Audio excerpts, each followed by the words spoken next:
আজকের রেসিপি কড়াইশুঁটির নানপুরি। শীতকালে প্রচুর পরিমাণে কড়াইশুঁটি পাওয়া যায়, তাই কড়াইশুঁটির নানপুরির রেসিপিটা বাড়িতে একদিন হলেও বানিয়ে দেখতে পারেন। নমস্কার, আমি রুমি, আপনাদের সবাইকে আবারও একটা দারুণ স্বাদের রেসিপিতে স্বাগত। প্রথমেই মিক্সির জারের মধ্যে সেদ্ধ করে রাখা কড়াইশুঁটি দিয়ে দিলাম, আর অল্প একটু জল দিয়ে খুব ভালো করে পেস্ট করে নিতে হবে। মিশ্রণটা এক সাইডে রেখে দিচ্ছি।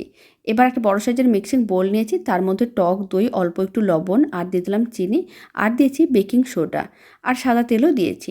এবার আমি দিয়ে দিলাম অল্প একটু আদা বাটা, হিং, ভাজা মশলার গুঁড়ো, আর দিয়ে দিলাম যে কড়াইশুঁটিটাকে আমি পেস্ট করে রেখেছিলাম সেটা।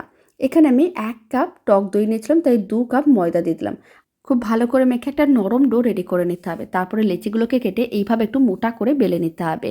আর নানপুরিগুলোকে এইভাবে গরম তেলের মধ্যে দিয়ে উল্টে পাল্টে বেশ হালকা লাল করে ভেজে নিলেই দারুণ স্বাদের কড়াইশুঁটির নানপুরি একেবারেই রেডি। বাড়িতে বানিয়ে দেখতে পারেন, খেতেও বেশ ভালো।